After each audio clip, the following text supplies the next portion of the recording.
Tambay, tatambay, tatatambay.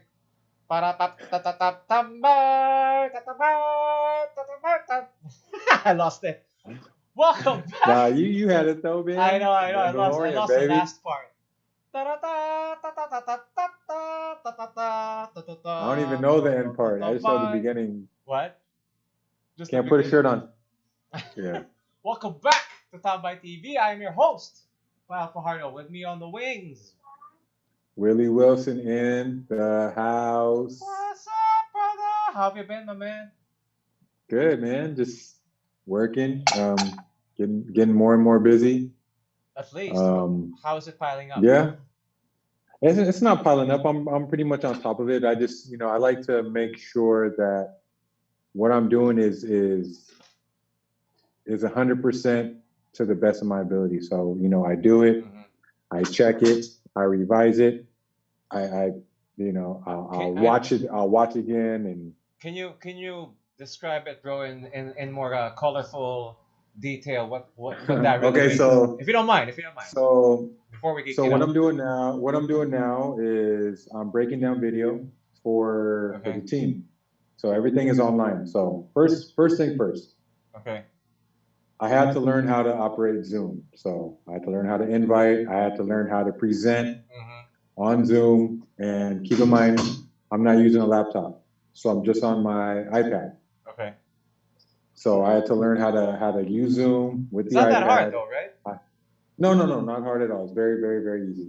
But we use Zoom with this. You're not used to using Zoom, right? It's the same thing. Yeah, but with the phone, it's a little bit different than with the iPad. Okay. So that's one part. So I have to practice, make sure I get the timing right, because there's a little bit of a delay when you're playing videos. Yeah. Next is I got to watch the video, and then we have clips. So clip 1 is a certain play, clip 2 is another play, and so on and so forth. Just a quick question: when you say videos, these are videos of the games, videos of either the games or the practices. Where do you get copies of those? So our games obviously are filmed, and we get the copy straight from the PBA. Our practices, we film our own practices. So if you're using your iPad, it's on your iPad, or it's online in a secret folder somewhere? Say that again? If you're using your iPad, where is it? Where do you save it? Oh, it's saved on my iPad. Nice. Diligent. Yeah, so I got it. Yeah, so I got it all there. So I watched a video. However many clips are there, I watch it. So I'm pretty much breaking down everything that's happening on the given play. After I break that down, so it's kind of like I'm narrating what happened on the play. Second step is I will break down what went right, and then third, I will break down what went wrong. And 3, perfect scenario. What we could have done to do everything correctly. So I'm breaking all that down.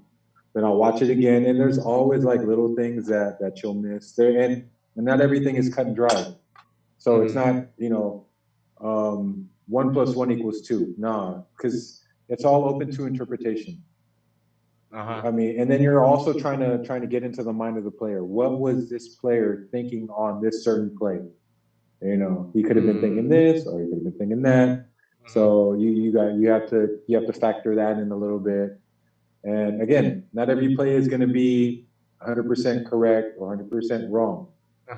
There are some gray areas mixed in between. So that's another thing that you have to factor in. So when I put everything together with what I'm going to deliver to the players, I have to have all that. Down. It's kind of like a script in a way. Yep.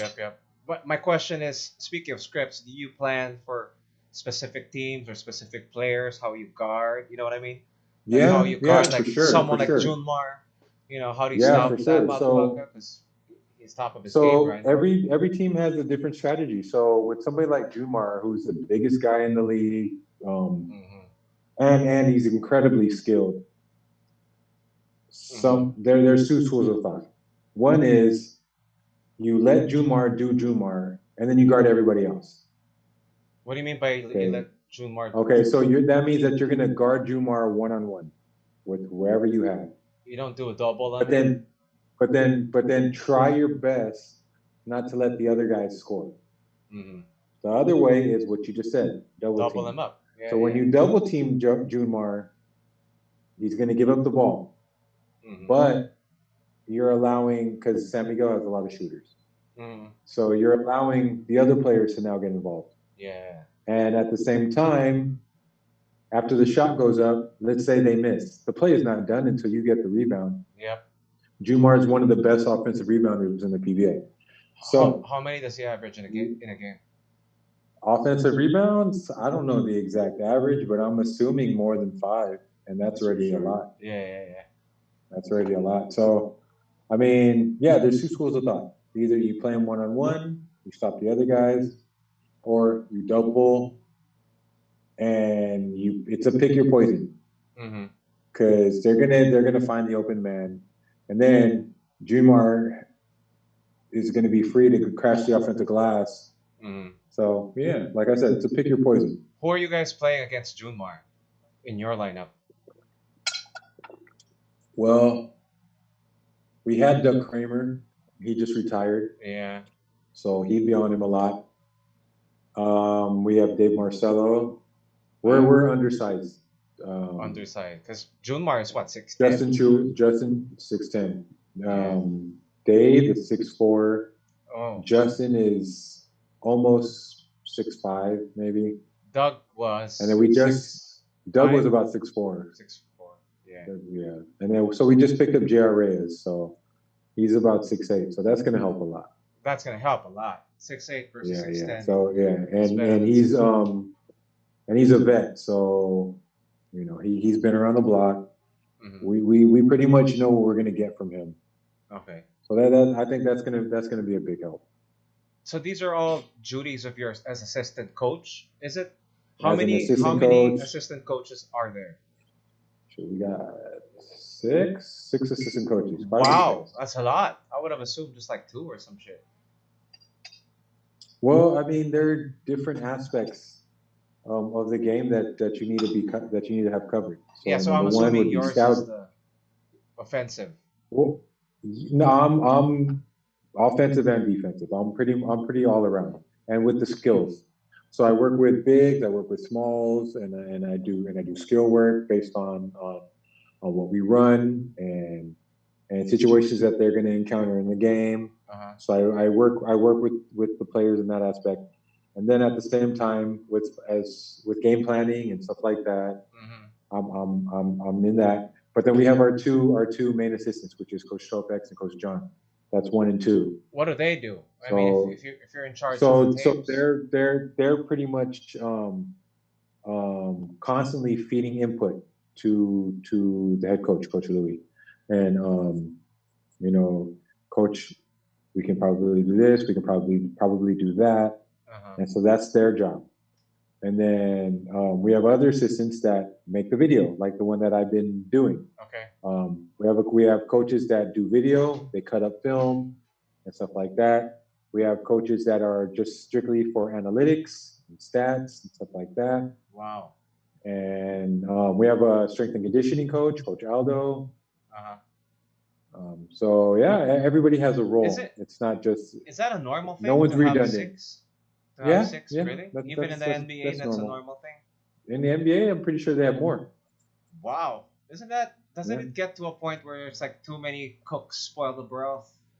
I don't know anything about no, because you assign jobs to each one, and you're not going to have any redundancy. So when I say assistant coach, that can also mean just, you can even break it down into assistant coach in charge of guards, assistant coach in charge of wings, assistant coach in charge of big men. No, and then those guys. Say it again. How about you? You said you're in charge of the smalls and the big, so. Yeah, so in skills in general, that's me. So smalls and bigs. So that's 1, 2, 3, 4, 5. Okay. And then I collaborate with other coaches that are there that do the other stuff like analytics and film. We all collaborate, and we're like, okay, because I can't handle the whole team. You know, I'll have multiple guys coming in the morning, and want to get working. So sometimes I'll partner them up, or sometimes I'll do group work. But for the most part, I like going one-on-one because I can focus more individually on the player, and I can correct them like right away. So we'll collaborate. We'll decide, okay, you handle this, you handle that, and then I'll handle this, and then we discuss what exactly we're gonna teach. So we have our plays. Okay, we're gonna work with this play and this aspect of the play. So it's pretty uniform, and yeah, so we go from there. When you say you do one-on-one, this is during practice. You take them aside. Or this is before practice. So before practice, you ask for like 30 before minutes or after, or an hour. Yeah, before or after. Yeah, we work for about 30 minutes. Oh, that's not before bad. Practice, and it's all individual skill, which is stuff that you're really not going to get during practice because practice is mostly teamwork. One person is waiting. Let's see if this is Ali. It's a different name. Sorry. He's probably using somebody else's phone. There you go. There he is. Wake up, sunshine. You made it. You fell asleep. Sorry, we're later than usual. I was playing a game on NBA 2K with my boy Dan. It's his birthday. What's up, Ali? What are you sipping on, Peak? Coffee. Decaf. Yeah. Man, you need your living coffee, Peak. We were just talking about Willie's. I was getting behind the scenes with coach, him being like a assistant coach. I didn't know there were up to like 6 assistant coaches, man. Oh yeah, there's a lot. Depends. I mean, it depends on what the head coach needs. Budget and the budget. And the budget. Yeah, it's also important. My next question would be, since you guys are getting hot with the practices and shit, Willie, when are you looking to play a game? Because man, honestly, realistically, yeah, my best guess would be maybe October. That's my best guess. October. Wow. Okay, Ali, if you were to guess. Because October. I'd have to agree. We've heard so many things about what their plans are. We've heard that they're going to push it back to August, and I hear they're going to push it back to October. And in some cases, if things don't work out, they're just going to they're going to have no choice but to scrap the whole season. Which is a tragedy, Mm-hmm. Shit, that's which I hope doesn't happen because, I mean, man, I don't know. Do players get paid? Do you get paid as like assistant coach and shit while all this is happening? You should. Yeah, right? We're under contract, so we're getting paid. Even the players when they're not playing. Yeah, not practicing. The players because we're under contract. So basically, we're employees. Nice. Again, the attitude with gratitude, bro. Yeah. I got to share that. I got to share that with John's. He also co-hosts with me here on TAMBAAAY. He's on the front lines with St. Luke's, and he was kind of down because a lot of people he sees the people getting sick in the hospital and shit. And I shared with him, the attitude with gratitude. We were talking about that last time, Ali. How when you're feeling lazy and shit, what do you do to perk you up? And Willie shared that motto that I kind of like. Cover your mouth, bitch. Just making you laugh. Hey, Ali, what's up? Tell us a story. Hey, wait. Before Ali tells the story, go. Please tell me you know who's behind me. Who? Ghost Fighter, right? Is that Ghost Fighter? No. Kenshiro. No, I don't know. Kenshiro from Fist of the North Star, baby. Oh, fuck. I have yet to check that out. I've been hearing a lot about that, bro. That's like one of those classic animes, right? Yeah. I'll have to show you guys that. Same time as Mike. Look at that boy. Fucking fly. Come fly with me, baby. Yeah. Look at the flying motion. What episode are they on? If Ali was covering that, he'd be like, whoa, look at the flying motion. Did you see that? Hey, you gotta make it exciting, man. Yeah, I get excited whenever I hear you talk, man. That's my goal. I never know what I'm gonna get with you, which is exciting. I mean, if I can make you feel that way, then I'm doing my job. You are. You get the people going. That's right. It's like Blaze. Like my lady humps. My lady lumps. my lovely lady. My humps. Like he's like, no. What does it mean? Nobody knows. Gets the people going. Gets the people going. What's that? Is that like an inside thing? Blades of Glory, Blades of Glory. Blades of Glory. I haven't seen that. Really? Now you started to wake me up. Now, remember when he was in sex therapy? Yeah. Shit, I gotta see that movie again. He's like, he goes, well, you know, I had to get away. I was in search of peace. And then the girl goes, then what happened? And then she looks at his penis, and he's like, and the therapist is right there, right? And he's already been kicked out before for getting carried away and getting everybody in the group hot and bothered. So he's like, the therapist is there, the girl is right there. You know he wants to like engage with the girl, but the therapist is right there. He's like. It was hilarious, man. And what happens next? he's like, I forgot, man. He's like. No, he ends up with the girl. A massage therapist walked in. She's very limber. And something, and then she had a monkey that was trained to operate a camera, you know. And then everybody in the room got all hot. Man, we gotta say, hold up, let's watch that. Can we watch that? I think we can, but let's not put it on. We can watch it. We might get flagged, man. The last one got flagged. The fucking Kelly Who one got flagged the last time. Yeah. Hey, Pete, did you just do a seminar today on mental health? It was not a seminar. Actually, Mafe was she was interviewing us.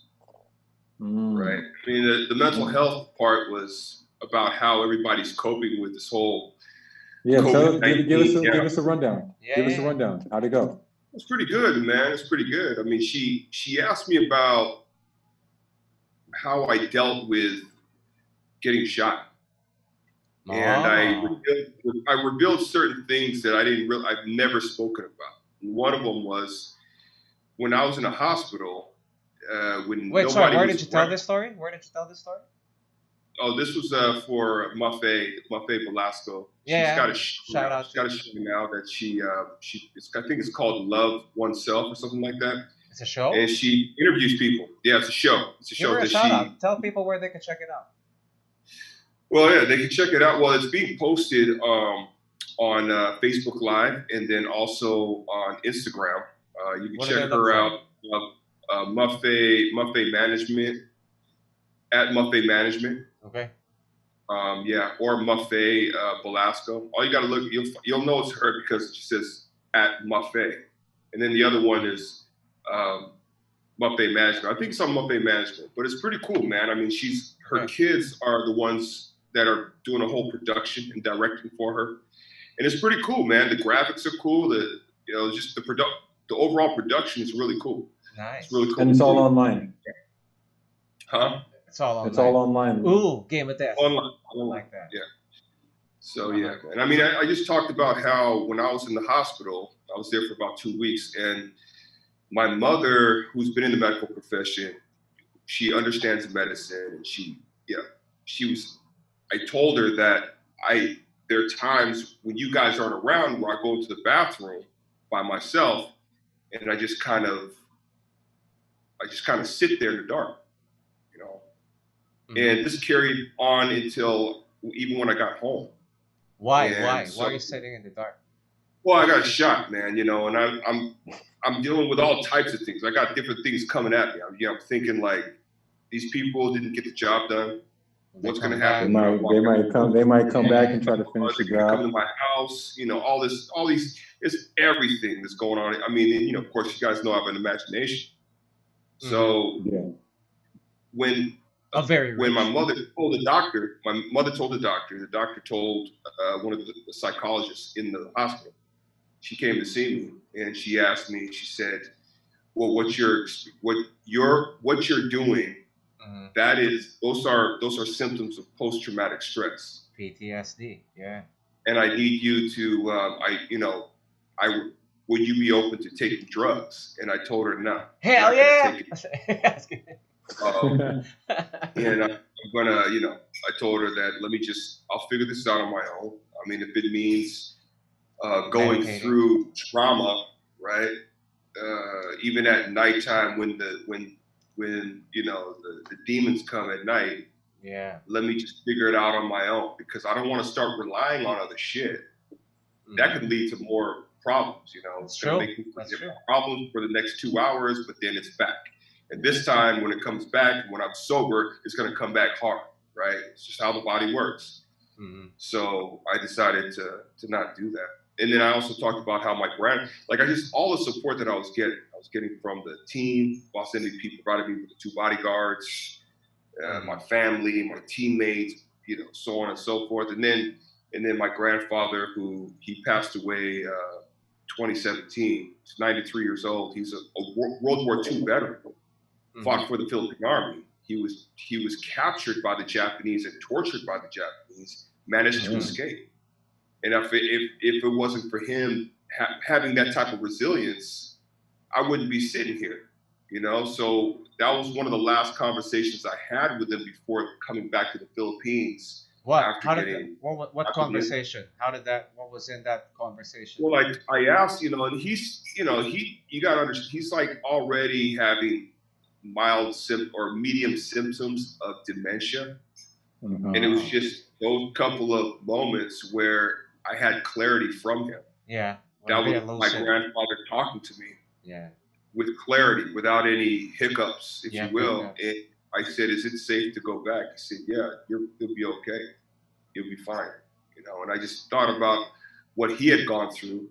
And in my entire life, I'd never seen him have display of any post-traumatic stress syndrome. He never had any flashbacks in all the time that I've known him. And that's going back to when I was a baby, and I never heard any stories of him having any problems like that.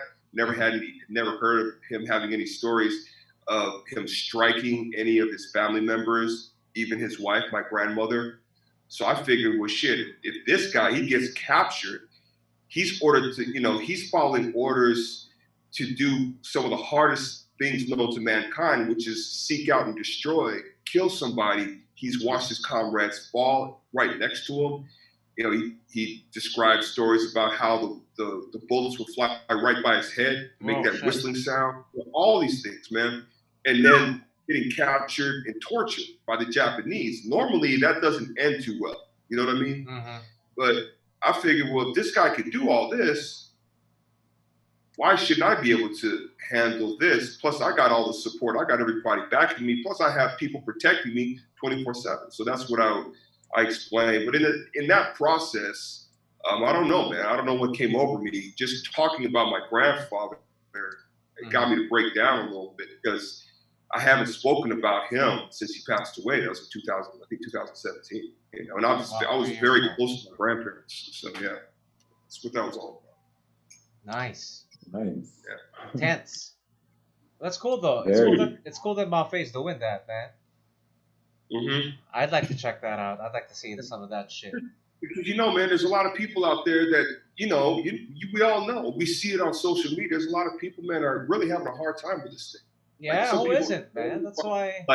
We're lucky because we're handling this, but there's people out there, man. They're going through the roof. They can't figure out. They don't know what to do themselves, right? Some people. Some chicken Caloocan just went to jail. Really? For what? Yeah. For what? Going out, it was they call it hard lockdown. She's like, nah, man, forget that. I got to go out. Where'd she go? She tried to fight the police. They locked her up. She got processed and everything. Crazy. Well, we are close to that breaking point of what? 2 months in? Are we gonna be almost 2 months in? 2 months in. Because we've called it. At least I've called it from the start. This thing's gonna be up to June at the earliest. Yeah. Yeah. And speaking of which, do you guys know which movie and which director has already staked his claim of opening his movie when the theaters will be open in the States? Did you guys read about this? Fucking Chris Nolan, man, is opening with his movie Tenet. He's opening on July 5. Ballsy move, if you ask me, bro. Yeah, it is. That's a ballsy move. You guys have heard of that movie, right? Tenet? Have you seen the trailer? Oh. No. The one with what's his name? Denzel's kid, Isaiah Washington, is it? Oh, I like him. Yeah, I like him. I like him. They're doing this movie. He's doing this movie with Chris Nolan. It's called Tenet. Look at I don't know. Can we watch that trailer? You think? I think we can, right? That's like. Put it on. I think we can. Yeah. I think we can. Let's go check it out real quick. Yeah. Yeah. Check it out. Let me transfer screen share. He was in that movie Black Klansman. I like that. I like that movie. Kylo Ren was good at that one too. Black Klansman? Yeah, Kylo Ren was in there too. He was the black. Well, yeah. He was like the. Black face. Let's read a book. What the? Wait, Tenet. Wait, that was Spike Lee joint, wasn't it? Yeah. Guys? Yeah. Wait. Let me set this up. I'm pressing too many things. I'm too excited. Tenet. Yeah. Let me fill my cup. This guy's been. There you go. I remember watching this trailer on IMAX, because you know how Chris Nolan owns a lot of IMAX shit because of The Dark Knight. He purchased a lot of IMAX cameras, so he's been working with a lot of. Have you guys ever seen an IMAX movie front row? Yeah. It was hard. Dude, my neck hurt so much after the movie. I have. I think it was my neck hurts. One of the Star Wars. No, Ant-Man.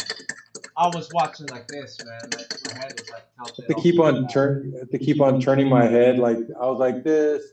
I had to turn over here just to see the other side of the screen. Yeah. It was crazy. It was a crazy experience. Especially one in MOA. That's like the biggest one. I think that's where I saw my first one.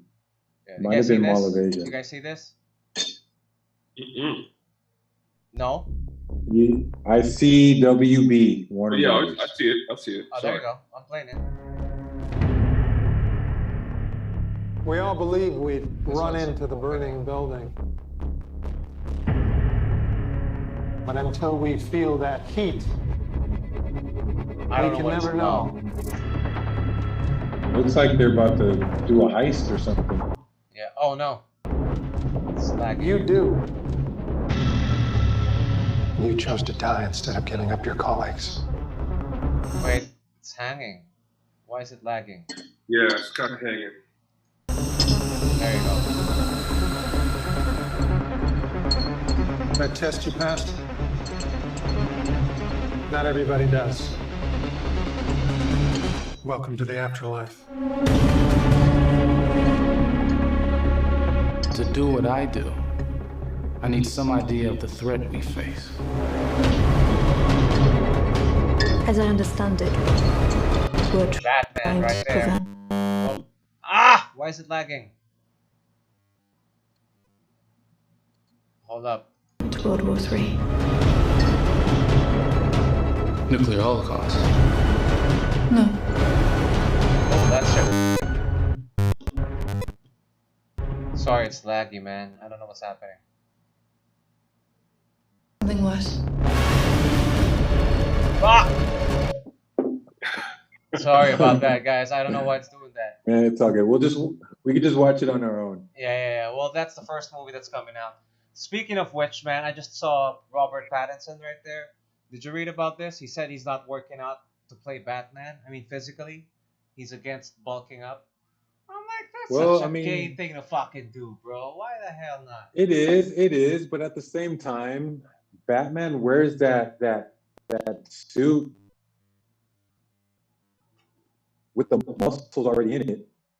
No, so he's probably like, I'm just trying to figure out what's in his mind. He's probably like, well, you know, everything is CGI now anyway, so why even bother? No, I don't know, man. That's a cheat. You can't do that. It is. I'm against it, but I could admit, man, Willie, you know, it's just, look, man, Ben Affleck, right? Was in the best shape of his life.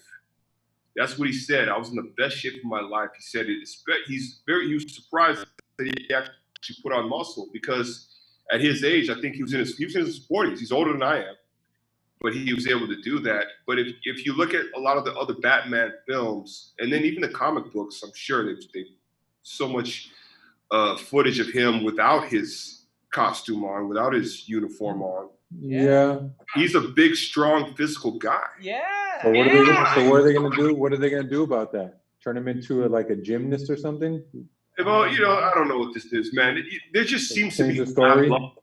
There just seems to be bad luck with DC, and it just, with the exception of Aquaman and Wonder Woman, everything else just seems to have gone to shit, man. Like I don't understand what's going on with Warner Brothers. I don't understand it. Like, how do you fuck this up so bad? Hey, if they come out with a Cyborg movie, I'm watching that shit. Booyah. Fuck, like, how can they come?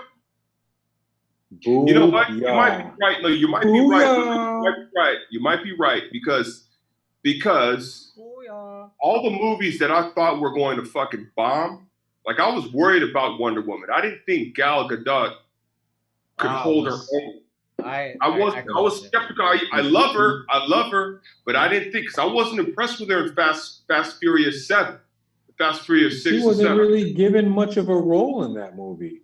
Well, I'm saying like, well, they're part of it is a reason. Part of it is a reason why. She died, and then Han died, and well, that's my whole point. Also. Well, Han's not really dead. Is Han my dead? Whole point also. We didn't get it enough. Is that a member of the Kree coming back impersonating Han?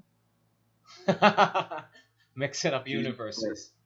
Hey, God damn it, Willie. We're trying to be serious here, okay? Because the Warner Brothers seems to be fucking up the whole DC universe, the whole DC cinematic universe. They really do, you know. And would you agree with me, pal? There just seems to be a lot of bad luck that surrounds this whole. I don't know what it is, man. Like it's called no continuity. I think it's politics also. It started with Snyder. The problem was they wanted to fast forward through the good stuff. They didn't want to build their characters. They wanted to, you know, here's my big dick. We'll do Batman, Superman, Wonder Woman, and Doomsday in one movie. What the fuck? We don't even know who Doomsday is from. You know what I mean? I do not like the Flash character. Yeah. I do know. Like, no his gayness way. is just showing through. That guy's really gay as a horrible. He's the fuck. Horrible. Flash is a big, muscular guy. Yeah. They're all big and muscular. Or I don't mind my Flash. Grant Gustin's doing a good job as Flash. Shout out to your shirt, right? On TV. Grant Gustin's doing a good job. He's a good Flash. He's ripped. He's athletic. I can buy that. Yeah. But, you know, I agree though. Fucking, what's his name? I don't even remember his name. But they said they're pushing through though. The thing is with DC's, in my opinion, they should build their characters up. You know, origin story. If you have to origin story, you have to assume that people are seeing this for the first time. You can't assume that Wonder Woman all of a sudden she's there. What makes Wonder Woman and Aquaman such good movies is that they're origin movies. You know. Yeah. You know. Of sorts. Origin movie of sorts. Start from the beginning. We get a peek. You have to build it up. You can't just come up with bang. Here's, you know, the Justice League. You know, what the fuck? It just seemed like they're trying to, like, you know, it just seemed, and I could be wrong about this, it just seemed like they're trying to catch up with the MCU. No, exactly. That's exactly what they're trying to do. Well, I mean, that's what 10 years. 10 years to develop the whole storyline, to connect everything. They didn't do that. They tried to do that shit in like 3 years, 2 or 3 years, I think. From 2000, Man of Steel came out, right? 2011, 2012? Something like that. Yeah. The 2000 Batman versus Superman came out, what, 2016, 2015? Something like that. Need more time, you know? And we would have liked to see more stories, right? More stories. Whether it's more members of Justice. And I was okay, honestly. Like you, Ali, we both agreed that Ben is one of the best Batman, right? I don't mind an older Bruce Wayne. I don't mind that. I don't mind the older Bruce Wayne. I was rewatching Batman versus Superman the other day, and the start was fucking awesome. The Batman scenes, he's an older Batman, he's angrier. I like that. But once the Superman parts kick in, and the Lois, I'm not really a fucking fan of the, what's her name? Amy. Oh, Amy Adams? Amy Adams. Amy Adams is hot. She's not my type. She's not my Lois, bro. I've never been with a redhead chick. Yeah. I've been Ginger. I love Ginger. I have. Me too. I have. Yeah. Do the carpets match the drapes, bro? Yes, they do. With mine, they did. Anyway, so going back. It's got to be a bit of a turn on, right? It's got to be a bit of a turn on, right? Fuck yeah. Like at least. Oh, a bit, more than a bit. Yeah, it's fire down there. You know what I mean? Yes. Up and down there, bro. They are Targaryens. They are Targaryens. They are the Targaryens. No, kissed by the fire. Is that what they're called? You know, somewhere, fire and blood. There's gonna be some woman. There's gonna be a female saying, "They're so male chauvinistic pigs." My crotch. Hey, a little bit off topic. Well, a lot off topic. Well, what's up with this AbsCbn thing? Oh, good. It's good that you asked that. Ali, you got points? I got points. I don't really know exactly. I Hey. don't know. I hear from both. I hear that there were certain things that AbsCbn didn't do. Lift up the seat. So the government was in the right to do it, but I don't remember the whole story. Well, okay. Okay. Wait, hold on. Aside from that, how do you feel about all the actors and actresses? You know, drama. Yeah, okay, they're well within the right to do that. But do you think that it's a little bit insensitive towards the situation that we're in right now and all the other people that are struggling financially, mentally? That's the question I have. But the problem is they got kind of what's the word? Sucker punched with this, you know? Because from my understanding is and this coming from a guy who's occasionally works for ABS, they got sucker punched in a sense that they were given up to, I think, at least by middle of the year, because their license is already expired, so they really have to renew it. They're expired on the 4th of May. No, that's I think they got another. I'll get to that. But their franchise was supposed to. It was up for last year. They got an extension for this year, but all of a sudden they got sucker punched and they got cut. Like, okay, even though it's during the pandemic, boom. Just when people can't defend themselves, just when people can't hold court, you know what I mean? We cut it off, right? And then what the fuck? What? I forget which part of government did that, but that's like the basic thing that happens. Like, boom. Mm-hmm. And then now all of a sudden they're back. In terms of your question, but if it's insensitive, I don't think so. Maybe because these are people who are also employed by this company. We're talking about like thousands of people who work for ABS. Aside from the actors and actresses, they have cameramen, they have script writers, and a whole bunch of people that are affected by this. Exactly. So AbsCbn is back on the air now. I think for the time being, yes, they're back for like a little bit more. Now, extended. You said you don't believe that it's insensitive. Now, okay. I saw a video online of a whole bunch of actors and actresses speaking. You know, they had a little conference. Now, okay. I'll just name two artistas. Okay. Coco Martin, or Martin, I don't know how to pronounce his last name, and Chiu. Okay. They're ranting online. Now, obviously, wealth is a relative term, but I think by yours and my standards, you would call them wealthy. Now, yeah, definitely. Yeah. Now, Coco Martin is on there ranting, saying that, what am I going to feed my family? This is all in Tagalog. Yeah. So I may be wrong with some of the translation. He said something about killing if he needs to kill or something like that, and stuff like that. Another interview came out of him. I think it was with Boyabunda. I'm not sure. Talking about, you know, how comfortable are you? If you were to lose your job today, would you be okay? He's like, yeah, I'd be okay. He's like, how wealthy are you? And he's like, I'm so wealthy. He said the word was sobra. And I was just, you know, and then they put the videos side by side, and I was just like, man, I mean, nobody wants to lose their job, obviously. But that's why I asked if you're being a little insensitive, because this is somebody, and again, I don't know exactly, but this is somebody that has stacked money on top of money, you know, episode on top of episode on top of episode. Now, if you're fighting for those people that aren't paid what you're paid, like the ones behind the camera, then oh man, I got your back 100%.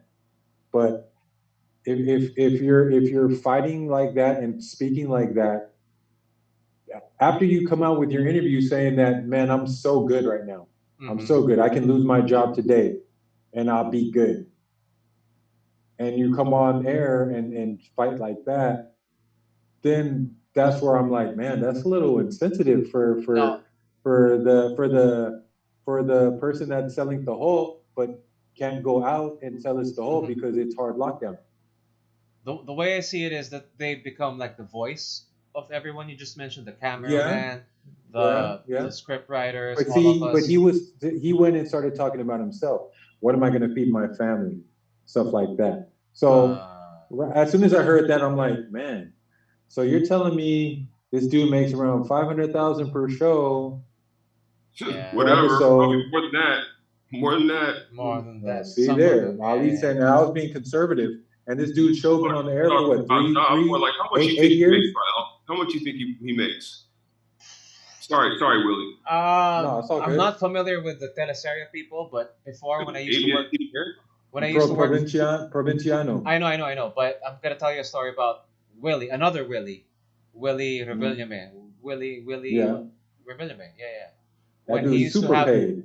I used to work in Citibank, and he had an account with us. I don't know. I think I can share this anyway. He would deposit something like 500 in the morning and 700 in the afternoon in a day. Million in a day. He would deposit like 500. Yeah, bro, that's him. So I don't know. Let's say that he's a fraction of that. Coco is like a fraction of that. Do the math. Those are what I know from. And I mean, how long has this show been on the air? Was it 8 years now? Oh man, I don't even know. A lot of time. So imagine 8 years of making what he's been making, and he's good. He's good for sure. Yeah. So if you're telling me that you don't have anything saved up, man, I gotta slap you in the face if you don't have anything saved up after making that much money. Come on, man. Come on now. The way I see it is that they become like the mouthpiece for these people. You know what I mean? Yeah. Be the mouthpiece for the people, but not for yourself. I mean, that's being insensitive. They push. Well, you know what? I think he could have been doing that, Willie, but at the same time, he could have been doing what Pael said. Like, you know, he's using himself as an example. What am I going to feed my family? But that's actually the voice of the people. That he's actually trying to speak up for. Because think about it, those people can't really speak up for themselves. If they speak up for themselves, they might get fired, man. Yeah, that's true. But he's using his celebrity and he's using his influence to say all those things because he does have influence, and he is making the company a lot of money. Yeah. He's making 100%. a lot of money, so he does have that ability to say those. It's sort of like speaking. Let me see if I can get it up so you can watch it and you be the judge. Okay. Oh wait, no, I can't. Only you can, Pyle. It's on YouTube. Okay. Coco Martin's rant. But no, Ali, I 100% agree with you. But why can't he easily? He could easily start off by saying this. You know what? This is not for me. This is for the people behind the camera. You're shutting us down. What are these people going to feed their families? How hard is that to say? I'm Coco Martin, and this ain't about me. This is about the people behind the camera. It could be. Yeah, it could be. But I mean, I've done interviews where I've been pissed off about certain things, and then the very next couple of days later, I'm being interviewed again, and now my rhetoric is completely different. I mean, that's just it could have been more of an emotional thing for him, where he's genuinely pissed off. He's just like, man. I'm hoping because again, that to me that's being insensitive to what everybody else is going through. That is in a way different situation than him. Mm-hmm. Yeah. It says here that the franchise expired on Monday, May the 4th. Of all days. May the 4th be with them. May the 4th not be with them because they lost the license. But here, I can read. But they got it back. But they're good though now, right? Yeah. I was reading something before I clicked that. The timeline. Here's the timeline. They say that they lost their license Monday, May the 4th. Blah, blah, blah, blah, blah, blah. Wow, that's a lot of March 2020. It doesn't say when they're coming back, but I did read something that they're back. It says here he's like sad over bashers and shit. That's just gay. I don't want to cover that. Well, anyway. Yeah, but I think he's just being the mouthpiece for the people. That's the way I see it. And this is what struck me was what Dad told me. He said, I asked him, is that really something to get scared over? And what he said kind of hit home with me. He said, it's a little bit of a threat of the government against media saying, hey, watch your back at any time. Once we get angry, we could fucking take your license. So get your shit in line. You know what I mean? Yeah. You know what I mean? That's like. I don't know what they did. Again, I'm just. No, regardless of what they did. Regardless of what they did. Be the mouthpiece, be the face, but, dude, there's so many other people in because he didn't see. Yeah, what I was understanding was he didn't say anything about anybody else. That's what I understood from what I was listening to. I mean, okay, I didn't watch that, so I can't really comment. Be the face. Put other people before yourself. Well, he's probably just pissed. He was probably really pissed off. Okay, look. This is what he said. Ito po walang nagkulo sa amin. Kami pong mga artista nagtulong-tulong. Nagbuklod-buklod kasi gusto naming mailabas kung ano yung nararamdaman namin. So, he's basically talking about just the artistas, not the people behind the camera. So, I mean, you could easily just put the other people before yourself. But again, it's always open interpretation, and obviously other people will be like, no, man, he's doing for everybody else. But yeah. Wait a minute, we gotta read that again real quick, Wally. All right, the one you read out earlier.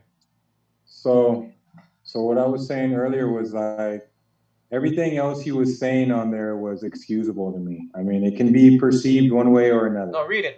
Except for this part. He's like, ako honestly, wala na akong trabaho. Anong ipapakain ko sa pamilya ko? Kapag ang pamilya ko kinantig, kahit sino ka pa, lalaban ako ng patayan. Kahit patayan mo pa ako. So, for me, that statement right there was, I mean, again, when you put something out there in public, out on the internet, whatever. Just, I mean, you're gonna get something back.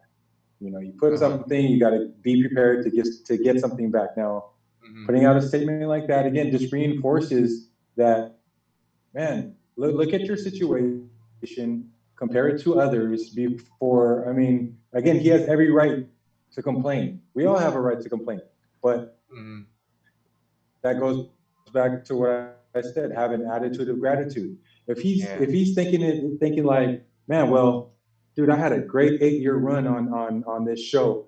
I've saved a lot of money. I have like I don't know how many cars the guy has, but I have like this and like this and like that. I have a beautiful house. He's posted it online, I'm assuming. He's in a great situation. If he looks at, because there's two ways to look at everything. If he looks at it in a way like, man, fuck, they took my job, this and that, then he's gonna go online and rant that way. And he's getting blasted now. And you said that he's sad over getting blasted. No. Can I explain that familia thing? You know how you do know that ABS is known as a kapamilya, right? So that's a thing. Kapuso is GMA, is that right? Something like that. Kapamilya. I have no idea. No, it's a thing. So when they say kapamilya, he refers to his, you know, to the whole network. So he's not really just saying his coworkers. Yeah, he's not just saying my family per se, my direct family. He's saying my kapamilya. That's what he means by that. Again, I'm not really. I am kind of defending him also, because the way I see it is, it's a bit dramatic, but you gotta understand this guy's playing a fucking superhero on TV. He's essentially our, you know, Arrow or Flash on TV. That's who he is. Yeah. So he's trying to Cardo, right? Yeah, he's trying to be that. He's trying to be that person in real life. I think what probably happened was he was pissed off. He was fucking pissed. And come out with an apology the next day. Something like that. I didn't mean to be insensitive to all these people out there that are struggling, because again, I have friends that are part of AbsCbn, but I'm taking an unbiased look at just what he said. That's it. And I'm not even getting into what Kim Chiu said, because that right there, I translated in English, I just didn't even understand what you said, talking about school. There's going to be people that are there's always going to be people that are going to bash them for saying whatever it is that they said, and I don't really think they give a shit. You know, be honest. I mean, look. Well, I mean, Paul said that he went out and said that he's sad over it. What? He came out and said that he's sad over the backlash. Yeah. I saw like as you guys were talking, I was checking like articles. He's like crying over. I mean, if I was Mr. Dirty Ice Cream guy that can't go out and sell his ice cream, and I read what he said, I'd be. I don't think they really give a fuck. No, these guys, if they don't give a fuck, they wouldn't be watching it. They wouldn't be. I know, but I'm saying, like, you know how it goes. I mean, how many actors and actresses out there, even politicians for that matter, go out. Politicians, especially politicians that used to be actors or actresses out here, they went out and fucked up. But yet they're walking the streets, and people that actually watch their show are coming up to them. You know, they're taking pictures with the guy or the girl. Yeah, you know? That is true, man. That is true. They hate you today. They love you tomorrow. When's the next time you're going to be up on that? When's the next time you're going to be on TV so I can watch you? You know, like the point is this. The point is maybe the States or other countries. You know, but not out here. I don't see that happening. I mean, I've been out here for 20 years. I've never seen anything like that. It's only a small percentage of people that will actually fucking complain, right? All right, look, the point is this. You're wrong, Kyle. The Massa are the ones that are watching the show. Yes. The majority of them watching the show. Yeah. They don't give a fuck. I agree. All they want to do is forget about their problems and watch Coco Martin on TV do his thing. What is he? Police, right? Yep. Detective or whatever. Okay, so all right, no, I agree with you there. But how do you get AbsCbn back on? You want to get the people on your side. And how how do we start talking about comic books and we stop fucking talking about Coco Martin? No, because we just flip to AbsCbn. Now let me finish my point. Go. You want to get the people. You want to get the people on your side. If I'm Coco Martin, I want to get the people on my side. I want everybody to be like, we need AbsCbn back on. I don't want to do the opposite and get all these people upset because I'm being insensitive. I know, but it's a. I hear what you're saying, Willie, but it's a small percentage. It's a small percentage. No, apparently it's a big percentage. I gotta agree with Ali, bro. According to social media. A small percentage? According to social media. Then you think about how many people, how many of the, we're talking about the massa here. We're talking about the massa. Yeah. Man, I'm telling you, 90% of these people don't give a fuck about what he said or what he didn't say. They're not going to be like, oh, well, I'm not going to watch his show or I'm not going to like him any less because he said this and this and this and that. They don't give a fuck, man. They don't give a, they're trying to figure out how the hell they're going to feed their kids. Well, some of them, a lot of them are trying to figure out how, if they're going to get support from the government. They're thinking about, man, I got to go wait in line tomorrow for the next 5, 6, 7 fucking hours, and I might not get my money. You know, that's a type of desperation and concern these people are under, pressure these people are under. You know, and quite frankly, that's the type of pressure and concern they've been under before this whole COVID thing happened. You know, so you just made my point. You just made my point for me. No. Just the last of the Coco and the hero, because you have to understand, bro. The hero worship, especially with shows with fucking ABS, here, man. It's pretty intense, bro. It's pretty intense. The hero worship. Some people actually think Coco Martin is a fucking detective or whatever. Yeah, bro. I shit you not. It's real for them. It's real for them. That's crazy. Wow, you know this. I've heard stories about an actor that plays a bad guy so well out here that he goes up on stage as part of the cast to promote this fucking movie. And you got an old lady in the stands with a fucking umbrella chasing the guy, pissed off.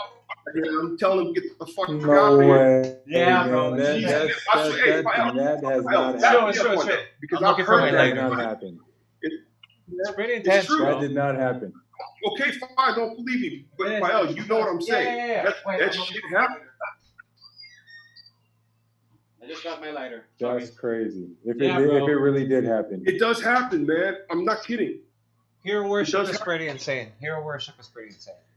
Like, to the point that they'll vote this, like if Coco Martin decides his politics could be shitty. That's a good example. Yeah. It could be fucking horrible. If you put it that way, then they're not going to, they're gonna hire him for the job because all they see is what he does on the big screen. Manny, bro. Manny's a good example. He's a fucking boxer. He's a fucking senator now and future president. You know, it's insane, bro. It's the same thing. Because what you hear on social media are people who have access to fucking internet. I'm not being elitist when I say this, but these are people who don't really only got ABS. You know what I mean? They don't got social media to complain on, or to them when he says kapamilya ko, I will defend, to them they're like, yeah, we're the kapamilya. He's talking about us.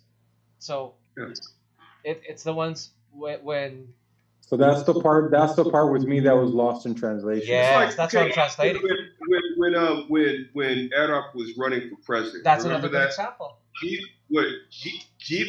Jeepney Arab. Do you remember that? Do you remember that, Pael? Yeah. Jeepney Arab. Jeepney Arab. It's a perfect slogan. And most of I remember the Arab para sa mahirap. The Massa ride jeepneys, right? Most of them. Hey, you made that connection already. Outside of the fact that he's like the John Wayne of Philippines. The Philippines. Yeah. That I did not know. Your knowledge of Philippine cinema is way. No, I mean I'm not that knowledgeable about it. Honestly, man, I'm not. I mean, I just remember that only because I first came out here. When I first came out here, I mean, playing in the PBA. Bro, if you think about it, we're ahead of the curve. We had a fucking movie star / TV persona as president, and it's only now that the U.S. is following suit. They had Ronald Reagan. Really, Ronald Reagan. Ronald Reagan was that's a good point. I was not alive during that time. Before he got into politics. Ronald Reagan was an actor before he got into politics.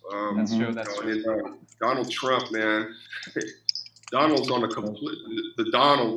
completely different level, man. Yeah. Can we drop it at Donald Trump and start talking Star Wars real quick, bro? Sure, let's do that. Can we do that? Can we do that now? All right, yeah. just in for fucking not even for May the 4th, but maybe like 2 or 3 days ago. We were supposed to talk about this Monday. We got our boy, Temuera Morrison. Is that how you say his name? Temuera?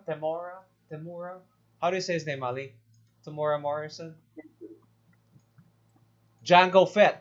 We got Jango Fett. Oh, yeah. Playing fucking Boba Fett really interesting. In The Mandalorian, baby. Wow. Right? There he is with that turtleneck. Yeah. There was this concept Turtleneck Mafia. Yeah, he rock. Dude, I love him. Your thoughts on this, boys? What do you think? He's playing Boba, and the fact that Boba Fett is alive. 5 years Willie, after you go Jedi. first. Willie, you got questions? You got thoughts? Before we get to the next casting. Actually, I don't have enough knowledge to really. Which is the one that got his head chopped off by Mace Windu? By Mace Windu. Jango Fett. Jango Fett, but he played Jango Fett. He played Jango Fett. Morrison played Jango Fett and they made the clones from him, right? Yep. Yeah. And Boba is the only unaltered clone. Because remember, all the clones were altered in that they had like that chip for Order 66 to go off. Yeah. Right. So they had that. Boba Fett, none of that. He's the only unaltered clone of Jango Fett. I was rewatching Attack of the Clones just because I wanted to be reminded of how fucking badass Temuera was as Jango Fett. Now my question is this. Okay. Because I've read that Boba's not really a Mandalorian, right? Neither is Jango. Correct? Neither is Jango. But they got all the whole Mandalorian stuff on, right? The Beskar, the jetpack, and the Beskar and all that. Yep. What's the question? Is he friend or foe? What do you think? Jango or Boba? Boba. Boba. That's Boba's to the Mandalorian. We don't know. If I were to hope, I would hope foe because they're both bounty hunters, right? Yeah, but if I remember right, Jango was an original Mandalorian who eventually moved out of the Order. That's why if you rewatch Attack of the Clones, he removes his helmet. It plays consistent to the story. Yeah, because you're not supposed to if you're a Mandalorian. Not supposed to if you're a real Mandalorian because. He had all the armor. Exactly, but he had the armor. But he's like a rogue. He's like a rogue samurai. Think of it that way. He's a rogue, like a ninja, right? A ninja is a rogue samurai or a rogue. That's what this is the way. This is but not to them because they kind of stepped out of that. So I would like to think that Boba, if I were to write that shit, I would make him a bad guy first, and then like a team up after, just so we see 2 fucking Mandalorian helmets. And I love me some Mandalorian. Yeah, right there, baby. Your thoughts, Ali? Temuera Morrison reprising his role, or kinda not reprising his role? Well, it's going to be interesting because he's revisiting Star Wars, but this time he's playing his son. Right. And right. Yeah. So what I think is how he's going to approach it. I mean, if they're going to ever bring up, I mean, I'm sure they will. The writers are going to talk about. They're going to bring up his relationship with his father.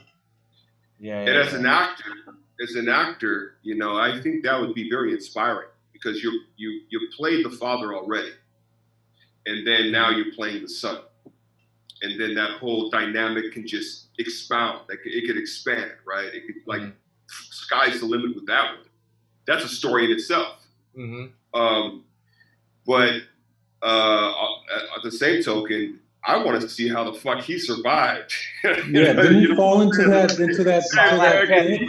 Didn't he fall into the pit with the Sarlacc pit? Because let's be honest, man. Let's be honest, Pael, you do, and Willie, you've seen the original Star Wars trilogy. Even though Boba Fett was a bad guy, and even though I wanted to see him get his, he was actually one of my favorite characters. Same here. Dude, he was so interesting. Like, I wanted to see more of him. Yeah. I wanted to see more. And I felt that, I was like, shit. Like, I felt bad when he died. I felt bad. I was like, fuck, man. That's it. You know. And the way he died, right? It was so. This is what I want to see. If there's anything, Pael, do you think we can post on screen right now some of the artwork of how he was inside the pit? Right, there's one where he's entangled, like what's the name of that pit thing? Sarlacc pit. Sarlacc pit. Sarlacc pit. Those tentacles are wrapped around his neck. I see it. But he's got a knife in his hand, and he's fighting. He's fighting until the death. And if it's anything like that, I want to see that shit. I want to see him actually. Ideal for me. There we go. Yeah. Right here, this one right here, where it says Boba Fett's escape from the Sarlacc. It's go down one more, to the left, on the left side. So he does escape. This one. Okay. These are all good fucking pictures, bro. I like this one. That could have been a clone. Wouldn't it be awesome? Wouldn't it be awesome? Boom. If we're talking about Jon Favreau now. We're talking about Jon Favreau, David Filoni, and this is going to be epic. Yes. Wouldn't it be awesome to pick up this particular scene from Return of the Jedi, right? Actually, how long does it take to digest? Okay. No, that's a good question, because in the books. No, that's real. What did he say? What did the C-3PO say? Yeah. To be digested in a span of 100 years. Slowly 100 years, right? Or something like that. A long time. This is 5 years after the Return of the Jedi. Okay. So let's just say that somewhere in those 5 years, he finds a way to get the fuck out of there. Yeah. And that would be an awesome scene where he's fighting his way out of that, and then you see him crawl out. That's the opening scene. Yeah. He crawls out there. His helmet comes off, and it's the actor, right? Yeah. It's Temuera. And then I'm hiring Ali on my directorial team. Check this out. They cut to the. God damn it, Willie! I was on a roll, man. They cut to the to the introduction. From there, they cut to the introduction. Boom. You know what I mean? Yeah. Yeah. Look at that picture, man. Boba Fett movie. Oh, but that's like. Let me zoom in on that. What was that? You know what they're saying too? Out. One of the rumors that I've read somewhere is that after his appearance, he's gonna have like a brief appearance in The Mandalorian, but they're gonna spin him off to his own thing. Is that too much, story. Or are we still willing to follow them on that path? Yeah. You know what? I'm sure he's pissed. He's got to be. If I'm him, I'd be fucking pissed off too. You know, nobody came back no one came back to help him out. Well, he's a solo act, you know what I mean? He doesn't really have like a side. He had no friends. Yeah, he doesn't have a baby Yoda, you know what I mean? But he was kind of a dick as a kid. I mean, let's just be honest. Right? Yeah. You know what? I would beat that kid's ass. You know what I mean? I need to rewatch it, man. I need to rewatch it. Yeah. Here's another question I had in my head. Do you want the old costume back, or just portions of the old costume back? That's a good question. Right. Well, after falling in there, he's gonna. Right. You know that his costume's been eaten up and shit, right? Yeah, he's gonna need some new shit. He's gonna need some. He needs to go to Homegirl. This is the way to get some some best. But he's not Mandalorian. You gotta remember, he's not Mandalorian. Not a Mandalorian, yeah. Oh yeah. He's got Mandalorian armor. Maybe we don't even know if this is his dad's armor that he just painted up. You know, because remember, that is true. Yeah. They have the same fucking armor, bro. Or maybe we could get to like a story of how he repaints that armor before. You know what I mean? I don't know. It's just it's such a rich history with this guy. Can you imagine? Them turning him into a good guy somehow? That's Willie's question. After a couple of seasons, well, you realize how beloved this character would be to all the Star Wars. You know what? We're still talking about a demented kid now. We're talking about like God knows, God only knows all the bad shit that he's done throughout his. He's a bounty hunter. He's a bounty hunter, right? Yeah. No, but I'm saying back to when he was a kid, you saw how evil he was. Remember that? Listening to his dad. I mean, the kid, he was fucking evil, and he was the evil fucking. That's like the worst. That's my worst nightmare. You know, like I don't. I remember that one scene because I rewatched it just to get hyped. I rewatched the whole because recently they've released remasters of the old prequel trilogy, so it's really in high. I was about to say high def.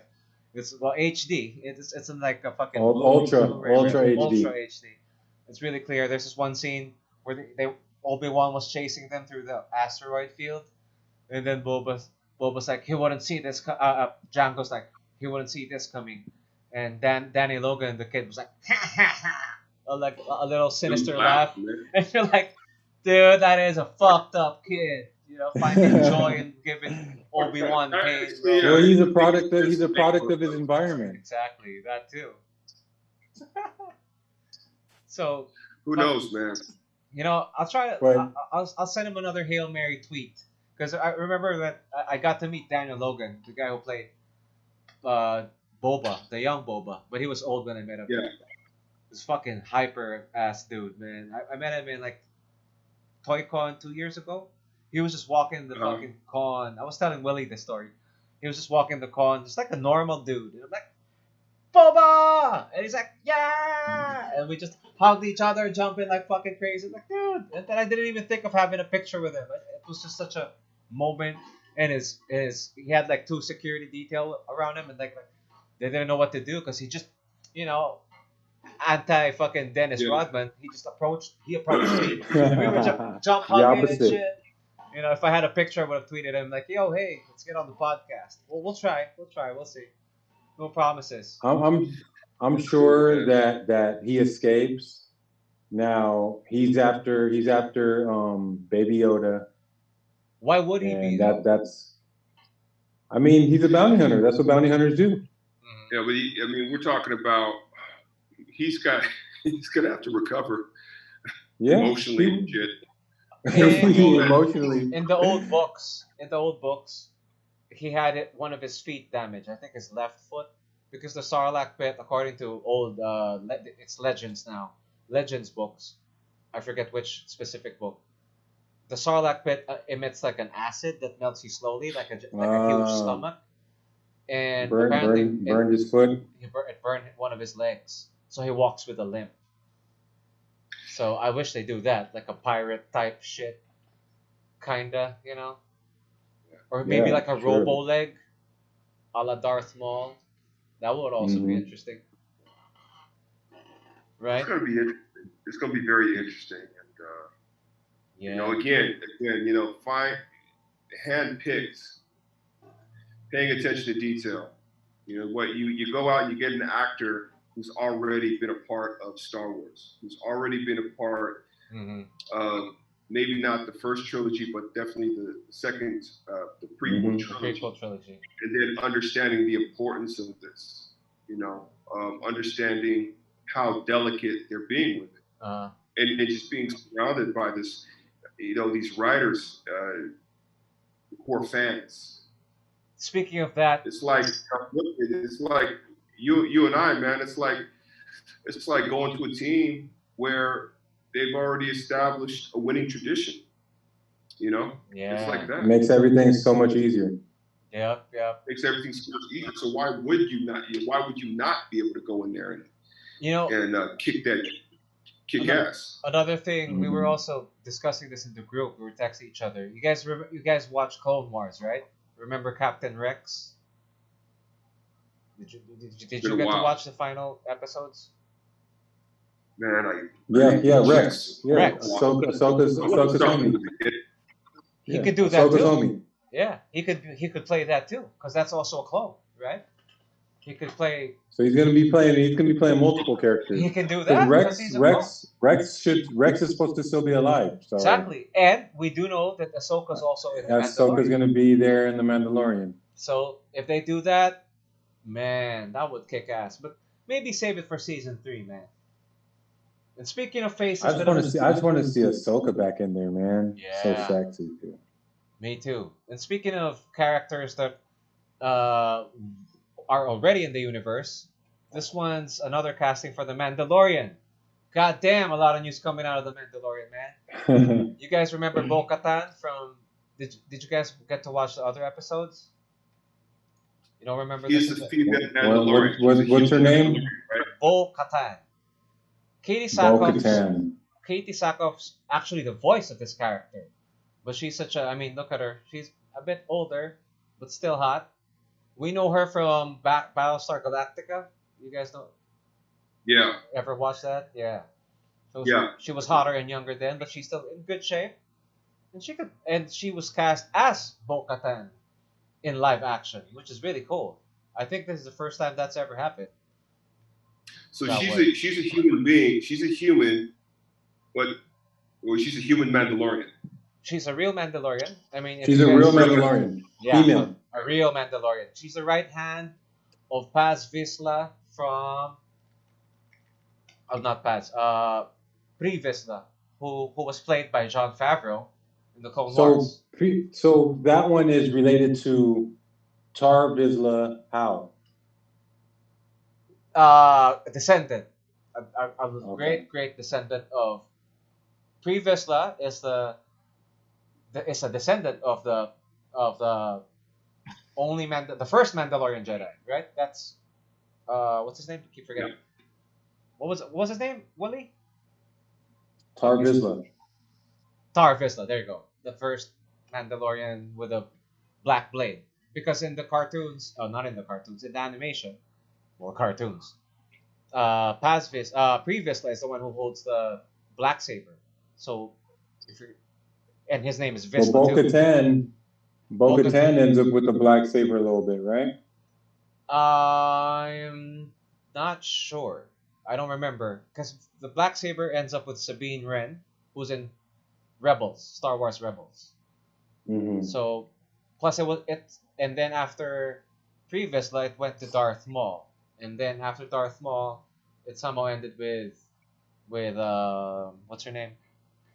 Fucking Rebels girl. Well, yeah, this is a good casting too, bro. So we're gonna see some chick fights. Maybe, or no, but then they team up at the end of. If you remember Clone Wars, they set up this specific scene where before, because you guys watched the last 4, right? Before that episode, we get to see. No, you got to see the Mandalorian fight, right, Willie? Mandalorian versus Maul. The Maul Mandalorians, the ones in red, versus the other Mandalorians. She was there. No, I didn't see that. I didn't see that one. Wasn't that in the final episode? I might have skipped through that. Yeah, she kicks ass too, bro. That's cool. I saw the Maul fight, but it was Maul jumping onto the ship. I didn't see the one before that. I think it was, if it's 12 episodes, I'd like to say it was like 7, 8. I saw 10, 11, 12. Yeah. 10, 11, 12. This happened before. And it's awesome that she's voicing that character. And she's in, this is her in Battlestar. No, I remember her in Battlestar Galactica. Right? She was a bit younger then, but she's still in good condition. This movie came out, this TV series came out, what? Was that 2005? 2006, was it? Yeah, maybe. Bring back. Let's check Katee SAckhoff. Yeah. Battlestar days. Yeah, I'd buy that, right? That's still. There's her with. Yeah. That's a young her. These chicks are tall too, man. She's like almost 6 feet, I think. You could tell by her shoulders. She got them broad shoulders. Yeah. Height. I'm just curious. What's that in feet? Feet. 5'6". Ah, that's not so tall. 5'6". Decent. She could hold her own against fucking Ahsoka.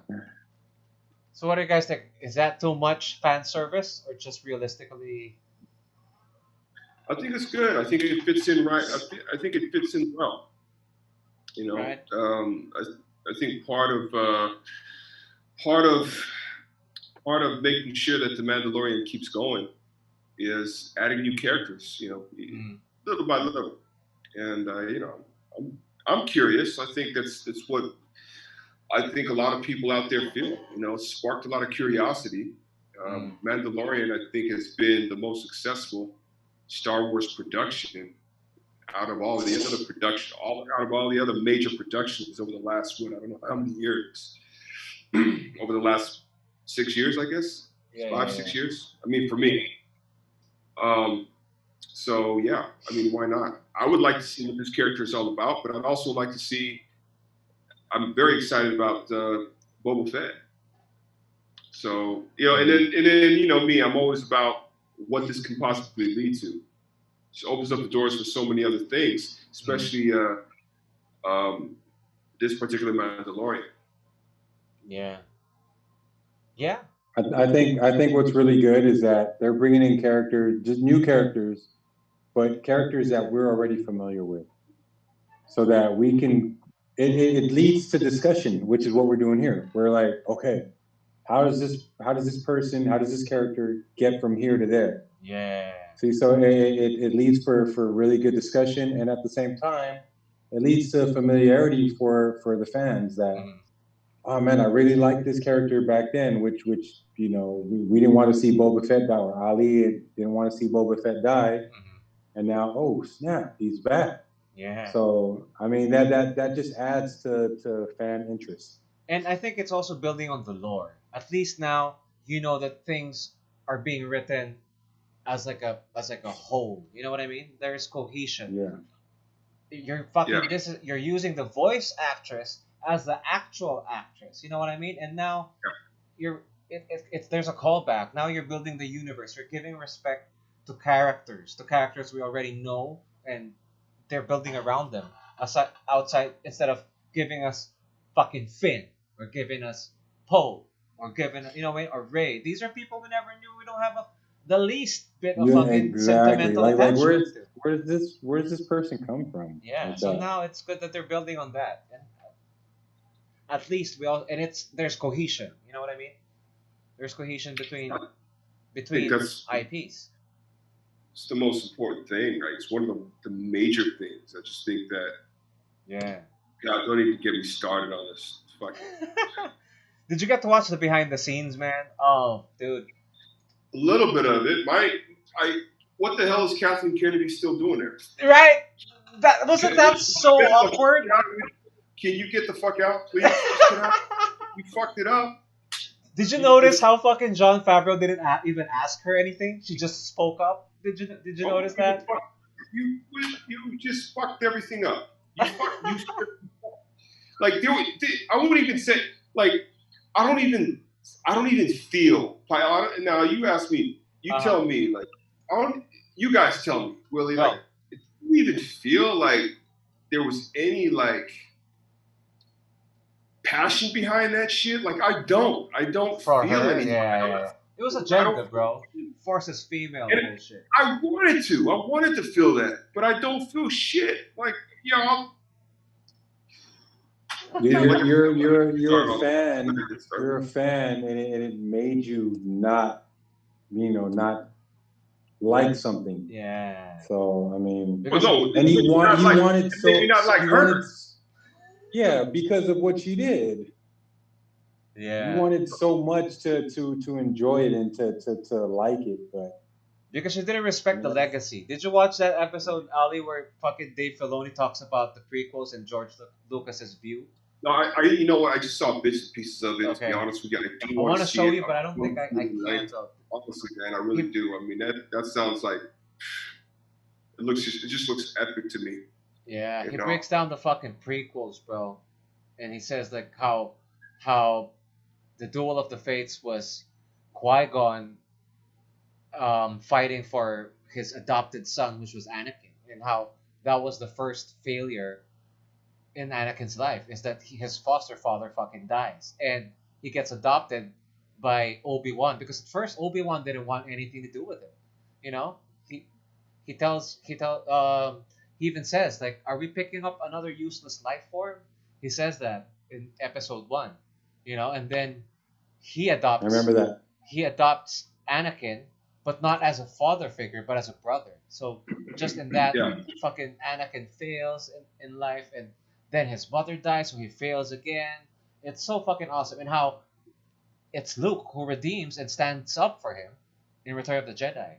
So he that's when I was like, whoa. He drew this whole picture of how there's a plan, and what Star Wars is about is he talks about Star Wars being about family and fucking legacy. And that's what they wanted to do with the Mandalorian. We didn't get that shit. We didn't get that. I had no idea. I know I said I was going to chime in about it, but we certainly didn't get that shit in previous trilogy at all. Well, we got a little bit with Rey, maybe with Rey. We got a little bit. We got a bunch of bullshit. You know what it was like? You know what it was? It's like someone cramming for their fucking final exams. That's what it was. Yeah, I get. You know, they got to write a paper that requires extensive research. You have a year. It was assigned to you by your professor in the beginning of the school year. So you've had all this time to do your research, due diligence, and come up with a decent paper so you can get a good grade on it. She didn't do that shit. She fucking didn't. She didn't do that shit. She fucked disregard. And then when she was, it just seems like she rushed and crammed everything. It looked like she didn't study for a goddamn. She waited for the last day to. That's what it seems like. I mean, look. Mike Zero talks about that. A lot. And he talked about it in like 7 or 8 episodes of his, right? Shout out to Mike Zero. Shout out to Mike Zero. About how some scenes just in The Rise of Skywalker, some scenes just felt like they were rushed. Some scenes felt like there wasn't any care put into it. Some scenes just looked like it was put together just so, oh, that looks cool. Okay, the crowd's gonna like that, so let's just go ahead. You know, that's what it's. Not to be defending Kathleen Kennedy. Don't get me wrong. I hate her too, girl. But remember, they spent 4.7 billion on this IP. So if you need to get that back, so you have to rush things. She's more of a businesswoman. She's done good for Lucas and she has. Yeah. You know what I mean? She has. Again, I'm not defending her, but if you fucking watch this, at least watch the second episode of the making of the behind the scenes. Is it Disney Legends? What is it called? I gotta check real quick what it's called. Because I'm gonna have to watch it. It's beautiful. They break it down. And it's awesome how Jon Favreau doesn't fucking address her at all, man. And then she starts speaking out, and talking about her experience with George. And you can see Favreau's face smiling. Nobody wants to hear your fucking bull. All right, so just close up on The Mandalorian. We are excited. It's coming October 2020. 2020 this year. October this year. New Mutants is coming out August, right after fucking Tenet. But we'll see. Do you guys think? Are you hopeful that we'll be okay by that time? By July? Do you think everything's gonna be okay by July? Well, I mean, we're on pace for GCQ by the end of the month. Am I correct? Not Metro Manila. Is it? No. Really? GCQ? They wanted the extension till the end of the month. Am I right? Dude, they're talking about extending this shit into the middle of June or the end of June. Yeah. That's what they're talking. I'm gonna spend my birthday in quarantine too. But they keep on letting more and more people go to work. Yeah. So that's GCQ basically. Well, we gotta open up somehow, you know. So right now we're in ECQ, and then from ECQ we go to GCQ, right? Yep. Or is there something in between there? No.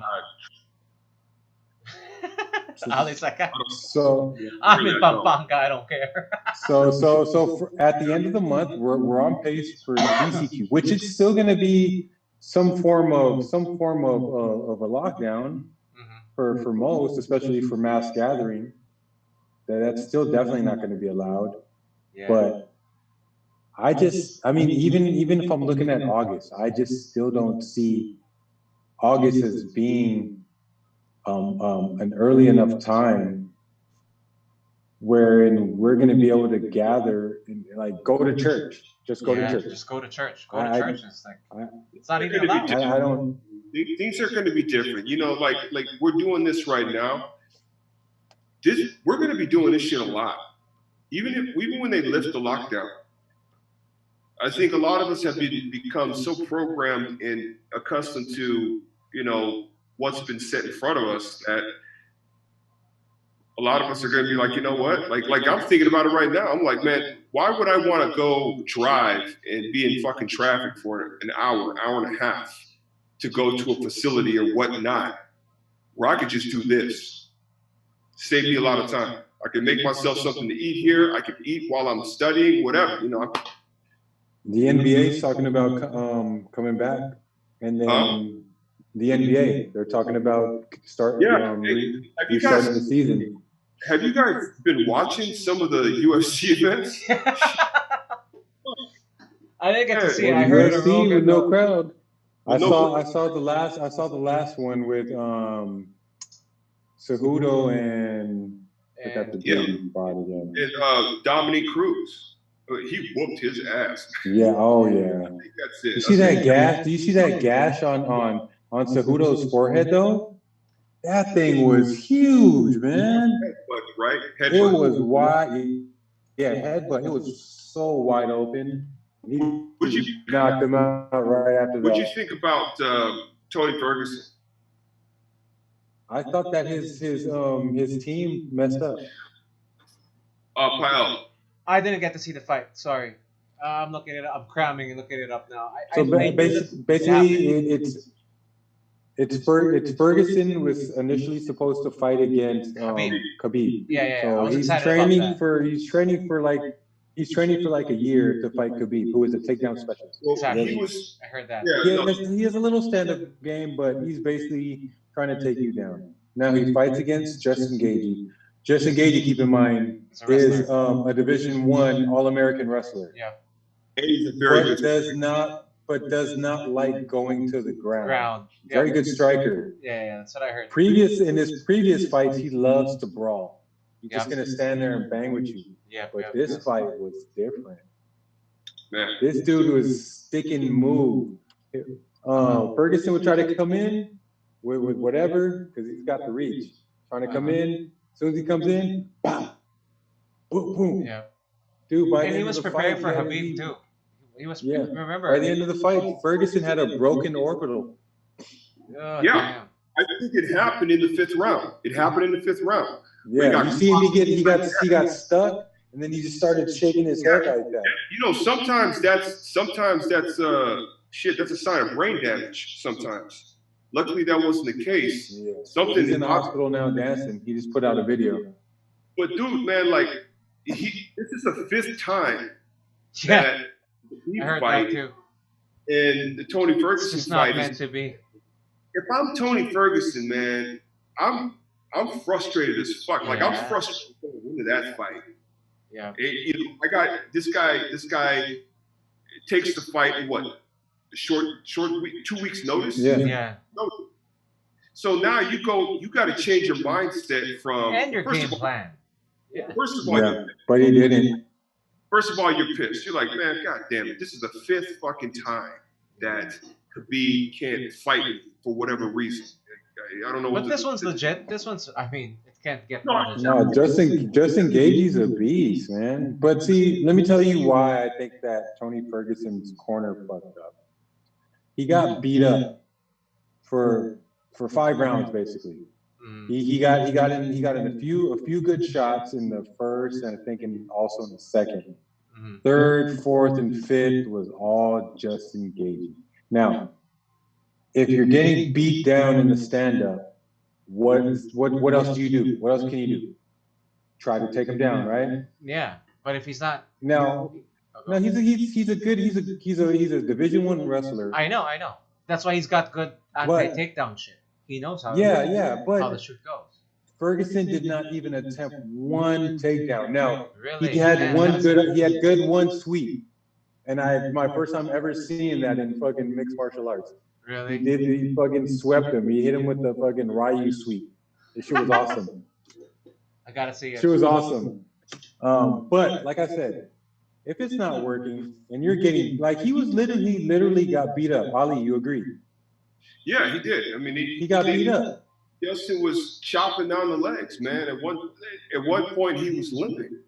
He could not balance. He had a really rough time. But his face was all jacked up, man. Going back, but going back, look, you got to be ready. I understand that. If you're a champion or you're trying to be champion, or if you're interim champion, you got to be ready for anything and everything, because the fight game is, especially the UFC, is so unpredictable. Yeah. But I understand the frustration. But then again, you still got to go out there and fight. You got to go out there. If I'm Tony, I'm like telling my corner, why didn't you tell me to try to take him down? I mean, look at my fucking face. Remember, his game plan, if you're training for someone, especially like someone like Habib, whatever, that guy just fucking takes you down. He's a pure, like a teddy, he hugs you like a snake. That's his style, right? If you're prepared for that, and then you get... And then on top of everything else, he's undefeated. He hasn't lost a fight. Yeah. Keep in mind, Tony Ferguson has great submission skills. I know. Yeah. But just Khabib is on a completely different level. Yeah.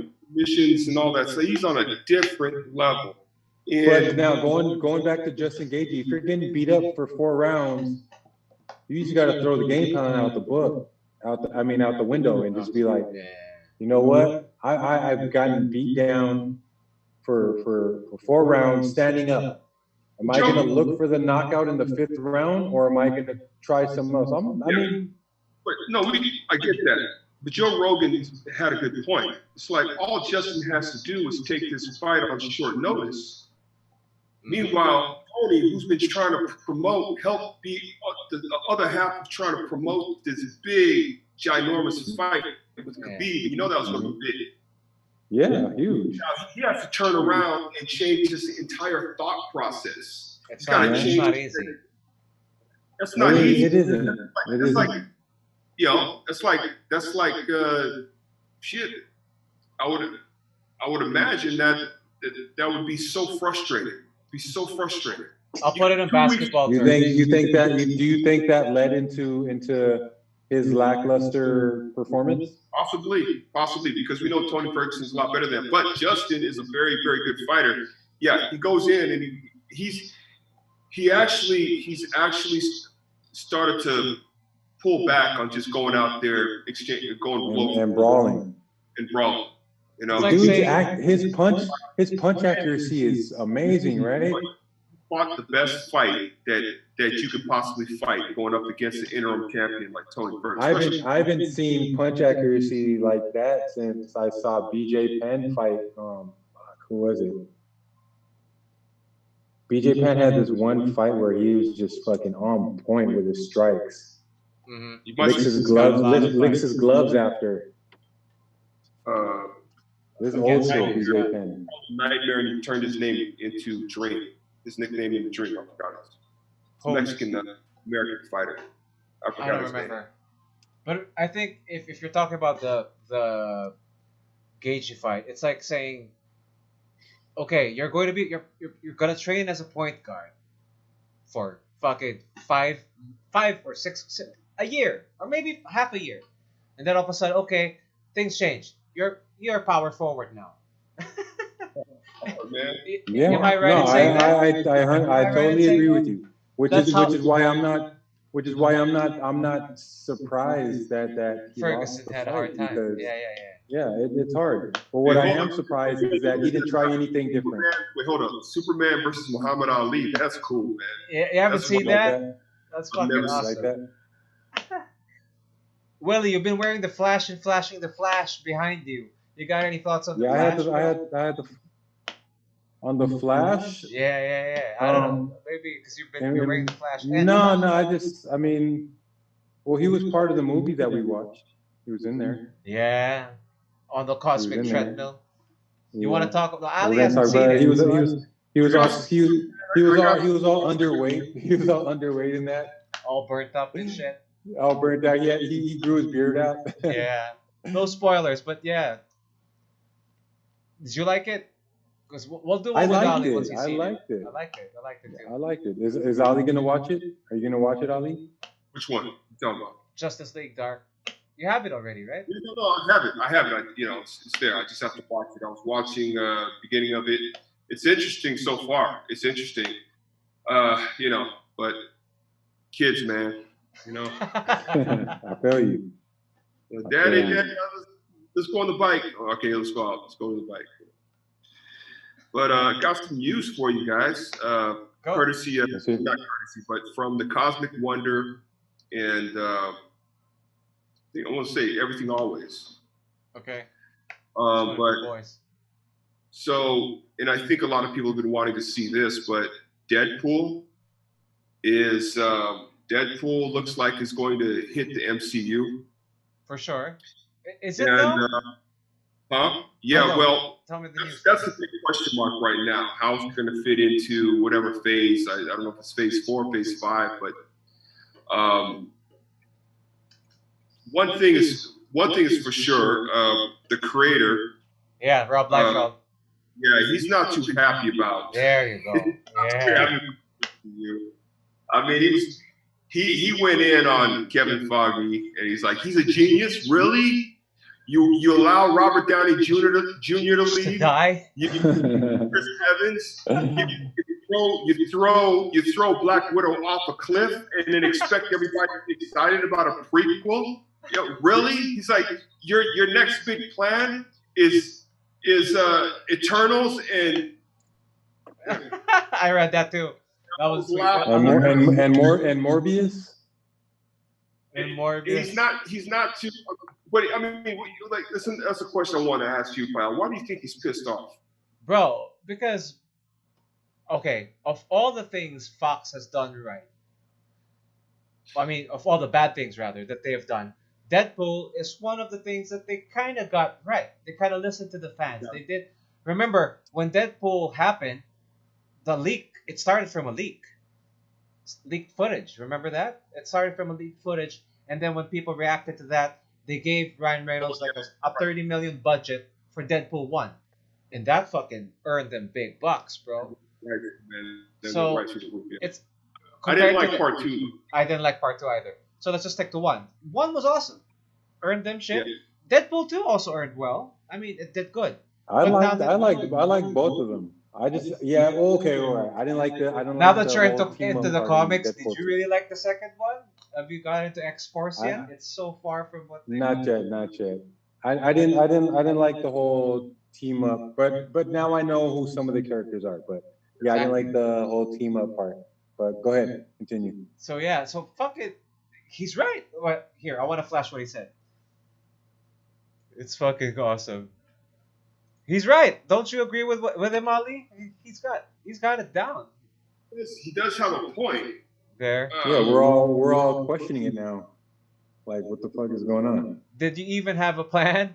Your plan was Eternals and Shang-Chi. That was the plan, and Black Widow. So they close the door. Chris Evans says goodbye. Robert Downey says goodbye. Black Widow falls off a cliff, says goodbye. and they almost lose Tom Holland to Sony. But you're a genius, Marvel. You're a genius. Well, you know, I agree with him, bro. I agree with him. But if we're gonna do it right, let's wait for the mutants to come in. You know. But then again, that's another 10 years. So Deadpool that's is gonna tie integral. everything together. he's probably pissed because he knows that he's gonna get paid. Although he has nothing to do with it. He's not part of production. He's not part of anything. He's not.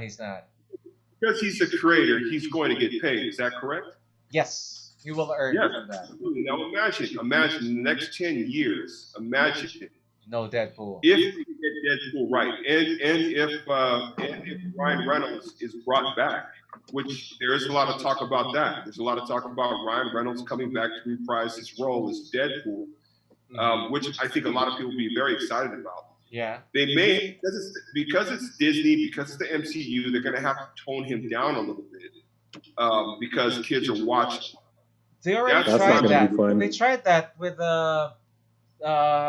they released the PG-13 cut of Deadpool. Did you know that? Once Upon a Deadpool. That's not going to be fun. Oh, really? They did, yeah. They released no F. Instead of fuck, he says F. It's funny. What the F? What the F? He cuts it up. They toned down the violence a little bit. They cut out some of the curse words. It's not as hardcore as they did because they knew that this was coming. But we're not going to see Deadpool riding on a unicorn. I didn't like that. For me, it's too comical. I mean, okay, fine. Try to make him like the joke character or whatever. But what I liked about the first Deadpool, it got dark. This one was just all humor, all slapstick bullshit. You know, like that limbo scene with fucking the girlfriend, who I love, don't get me wrong, but what's that? I don't know. She's hot, right? The wife? Here's a question, though. Whatever. Boys, here's my question. If you were to introduce, how would you introduce Deadpool into the MCU? Can you introduce him into the MCU without the mutants? Because he has such a... Good point. Well, he's part of Weapon X, wasn't he? Exactly, yeah. So, yeah, I was about to get to that. Weapon X, right? That opens up the doors to a lot of different things. I mean, Incredible Hulk was part of that program. The first person that was part of that program was Captain America. And Wolverine was, I think, number 8, 10. number 9. 10. Number 10. X. You remember Weapon X. Weapon X. Okay. Now, they're also talking about how Weapon X would have to be introduced before Falcon and the Winter Soldier. Okay. Where though? That. Where? I mean, I don't know. Falcon and the or during. That can happen during because remember Captain America's Weapon 0, right? So they could get into Weapon 7, 8, and then like a little preview for 9 and the Winter Soldier because it's a Captain America story still. You know? Yeah, because if you're being true to the timeline and Wolverine's history, the dude fought in World War II. What war was that? World Wars. Something. A lot of world wars. I don't want to say the Civil War. Secret Wars. No, I don't want to say the Civil War, the American Civil War. Mm-hmm. But when we saw the movie, I mean, he was in like a whole bunch of wars. He definitely fought in World War II because he was in Japan. Yeah. So he was a POW. You know what? Honestly, I didn't like that version at all, man. I liked it. I loved it. I loved Wolverine Origins. I loved it. I loved Wolverine's origin. Me too. Canada, and he was. Now here's an interesting thing about. I just don't like how they portrayed what's her name. What's Lady Deathstrike's name? Yeah, was she in Origins? She wasn't in Origins. Well, what's the daughter's name of the Japanese guy that he saved? Part 2 of X-Men. Yuriko. No, Yuriko. Right? Yeah, isn't that Lady Deathstrike? Yuriko? No. Mariko. Mariko is Deathstrike. Okay, yeah. Okay, wait, let's double check that. Lady Deathstrike. Mariko Oyama, if I'm not mistaken. That was pretty cool. But so Mariko is the one in I got it reversed. Mariko is the one in Yoriko is Lady Deathstrike. Lady Deathstrike. You're right. Yuriko Oyama. I got the last name right though. I think we're going back to Kelly Hu. But yeah, man. Deadpool 3 ain't be happening. Yeah. Well, I've been reading a lot of Cable. I've been reading Cable. This is after Messiah Complex, and right now I'm in Messiah War. And what do you think? You're way ahead of me. You're way ahead of me. What do you think? There's a couple of issues there. The storyline is still good, but I'm like, who the fuck did these graphics? Who the fuck did this artwork, man? See, Ali thinks the same way I think. But here's the thing, though. We see Deadpool in that whole story. Right? Which one? What are you on? Cable and the X-Force, or just Cable or Messiah War? Cable in Messiah War. Yeah. Messiah War was. Go. Yeah. Oh, here, I'll look it up real quick. You been getting your comics from that site that I gave you? No, I just have Marvel Unlimited, brother. One second. Oh, you're not reading the whole issues. I'm reading all the issues. Right now, I'm on Cable 14. It's part of the Messiah War, and right now, Chapter 4. You're in Chapter 4. Chapter 4. Yeah, that's Chapter 4. But what I'm saying is the dialogue between Wolverine and Deadpool. They got to get that on the big screen, man. Right? That's why you can't bring Deadpool in without the Bunes already being there. And Wolverine can't fucking stand it. Now, I think he hates Deadpool. The key to that is finding an actor, because Hugh Jackman has told everybody that he's done with the character. He's done. Yeah. He's not going to come back as Wolverine. But can you imagine? I'm okay with it too. But you can imagine if Hugh Jackman and Ryan Reynolds were on the screen together. I know. You know, it happened. X-Men Origins gave us that. Remember? Just a different Deadpool, one that doesn't talk. Yeah, with the mouth. Now this is where portals, this is where things can lead to another thing, right? Because what I'm reading in the story so far is I'm not just reading about Cable and a young Hope Summers. Oh, quiet. Willie's not there yet. But yeah. Okay, I'm sorry. I'm also reading about other X-Men. The episode that I was with you guys, the last one I was with you guys, I talked about Gentle. Yeah. He's part of the new, right? Yeah. Now, his relationship to Wakanda. Yes. And being sort of Storm Aurora took him under his wing. Her. And then relationship her wing. Right? And then his relationship with T'Challa, their whole relationship. Yeah. Now, you tell me, man, wouldn't it be cool to introduce X-Force through this whole thing? Like, I think Cable is a very intricate part of this. They can also introduce Bishop into this whole thing. Bishop can be sort of a villain, but this all of this opens up to what we eventually are probably going to see later on down the line, and that is X-Men versus Avengers at some point. Yeah, but I don't want big screen together. To answer your question, I don't want the X-Force to come before X-Men. Yeah, no. X-Men is supposed to come first. That's doing the Justice League all over again. That's the problem. No.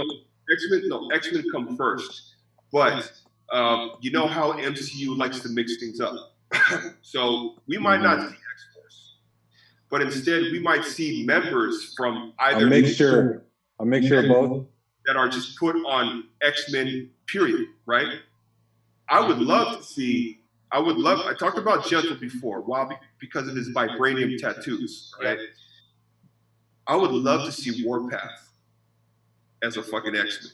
If they decide Warpath is my beat. His weapons, his knives or whatever are made out of vibranium. So again, you can connect Are they? dots. Are they made of vibranium?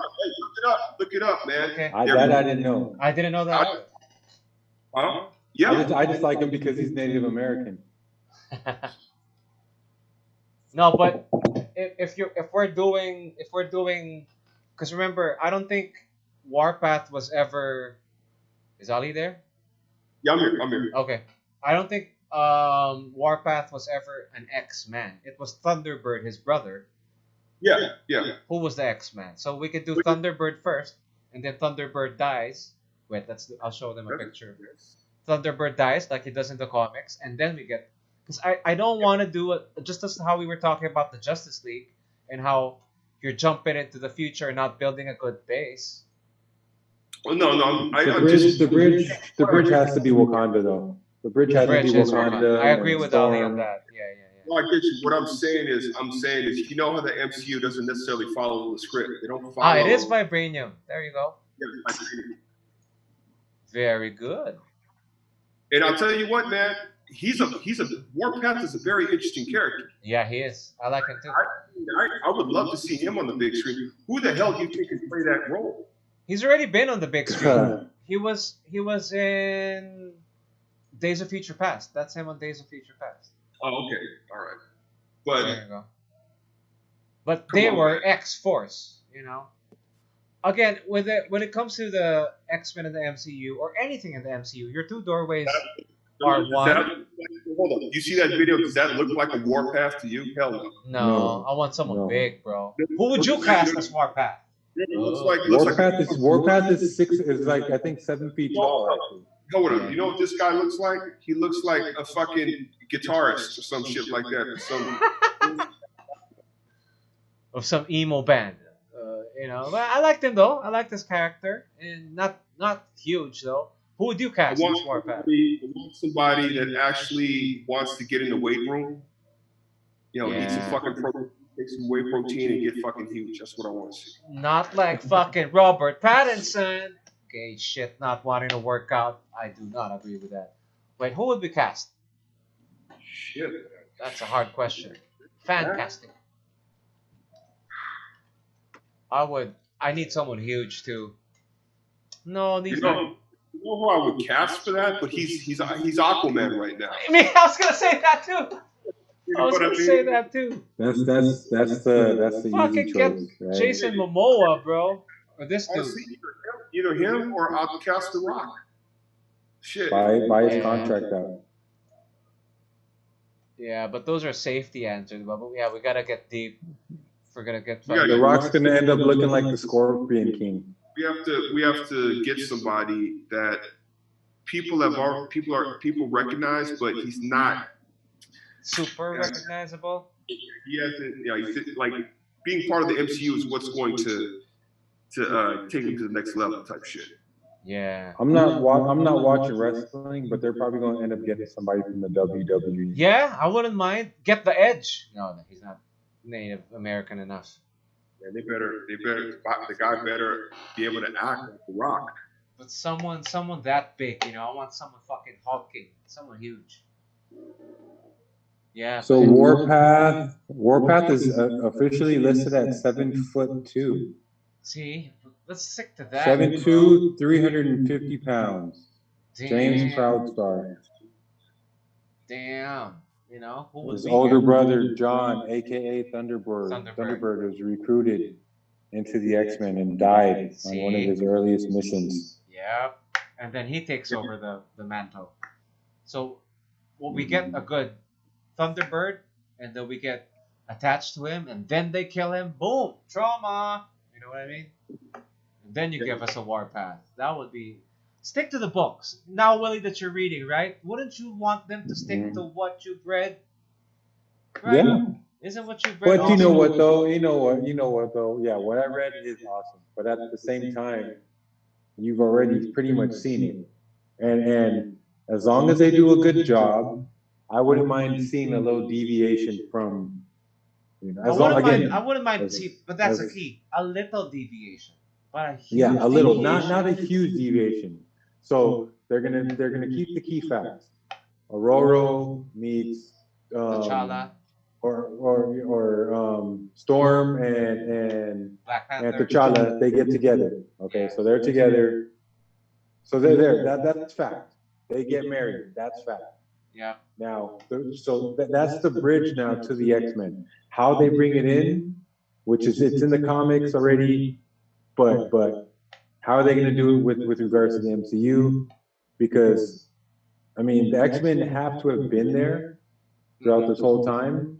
Maybe it can have something to do with Scarlet Witch doing something with her powers to activate the X gene. You know, like what she did in the books, where she wiped out the X gene from all mutants, or from a huge portion of mutants, 90+%. So in the movie, they can flip it and say, okay, well, she, you know, in WandaVision, she has her mental breakdown, and with that mental breakdown, caused the activation of the X gene. That's just a small example. Again, I'm not the directorial genius that Ali Peak is. I mean, that's just something that I just thought up right now on the fly. That's cool. I agree. I think what's going to happen is that they're going to sort of all collide. We're going to see stuff about it in the Eternals. Because again, remember, the Celestials are the ones that created the mutants. They put the mutant gene there. I'm sure they're going to explain something like that. So it's going to be kind of like a gangbang theory? I mean, a Big Bang Theory? What's the gangbang theory, Willie? Would you like to explain? I mean, Big Bang. Big Bang. They're going to approach it the same way that they did in Phase 3, Phase 2 and Phase 3, where, you have one particular... You're going to have one movie like Captain America. They're going to have Easter eggs in there. They're going to refer to certain whatever that's insinuating this particular mutant over here in this region of the planet, right? I mean, I think they're all, one story's going to start here, another story's going to start here. For me, I think part of it's going to be Black Widow. Another part of it is going to be the Eternals. The other part is Panther. Black Panther, definitely Black Panther. Another way is that we're going to see the Red Room with Black Widow. Black Widow. So, which is moved to August. October. It's moved to October. And with the Red Room, we might get like an end credit scene of who's Pael's favorite character. Omega Red. Just we get the fucking Russian Omega project, man. Shit. We might get to see Omega Red. And this, I want to end this one. I was thinking too, Black Panther, who could, just in case Chadwick's out. You may not agree with this, but I was thinking of like one of the coolest black dudes we've known on screen recently. John Boyega can be a good fucking T'Challa. What do you guys think? John Boyega. Finn, Star Wars. Yeah. Right? What do you think, Ali? Yeah. Willie, right? No. What about Denzel's son? No. If he puts on some weight. He's really huge. In Ballers, he's pretty big. He's pretty cut. Well, maybe it could work, man. It could work. Yeah. He's short. He's already big in Ballers. Yeah, he's big in Ballers. How tall is he? I think he looks pretty short. Probably about 5'9", maybe. Yeah, my height. Isaiah, right? Washington. Height. I don't know, man. I think he's a good actor, though. Good actor. I like him. He's a good actor, but I think they need to recycle what's his name from First Adventure, Captain America. I think he'd do a very good job. My only thing is his age. But then again, Robert Downey Jr. started at 44. 44 years old when he started Iron Man. Yeah, well, that's why he's kind of a bad investment, because now that it's all hyped up and shit, he has to die, because he's been getting paid fucking 80, 100 million per movie. I hope they fix things out with Chadwick Boseman, though. Yeah, I hope they work things out. I'd like to see him come back. He was such a big hit. Speaking of Robert Downey, he's being well, just a quick, because Do you guys want to do an extension? Because we got like. Yeah, we can do that. Derek Luke, man. Okay, I can totally see him as T'Challa. I can see him as T'Challa. And I think he can pull off the African accent, the Wakanda accent. Wakandan accent. I cannot get jiggy with this shit. Willie, give Ali a sample of your T'Challa. He did a sample of T'Challa last time. Man, my T'Challa's not working right now. Right now, okay. So you haven't been reading on that. But yeah, I want to hear Ali's T'Challa, man. Man, I can't fucking. You asked the wrong person. Hey, nah, just be James Earl Jones in Coming to America.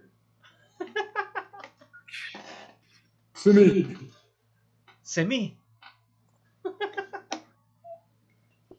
Wait, let me hold this. What did he say? Let me hold this real quick. My son works. My son works. Wait, you still got juice? You got juice? Because we got 2 minutes. Okay. Or do you want to cap this? Is Ali falling asleep? No, I'm good, man. I'm good. I think we're done, man. We're done? I think we're good. Willie, you got anything else? Yeah. So a nay on fucking John Boyega's T'Challa? DC Justice League Dark.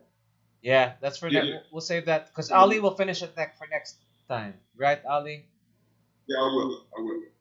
Look, man, I think Luke Terry should play that role if Chadwick Boseman does. Hey, you guys see the last Ip Man movie? No. No, I haven't seen it. I've seen trailers. Check it out. Is it awesome? Check it out. I'll check it out. Derek Luke, I'm sorry, Luke Terry. Derek Luke. Jesus Christ. Wait, we got less than a minute. Let's wrap this up. Thank you so much for watching. I am Payofaro, your host, with my boys. Ali Peak. Willie Wilson. Adios. Like the page. Like, subscribe. Adios. We're cut.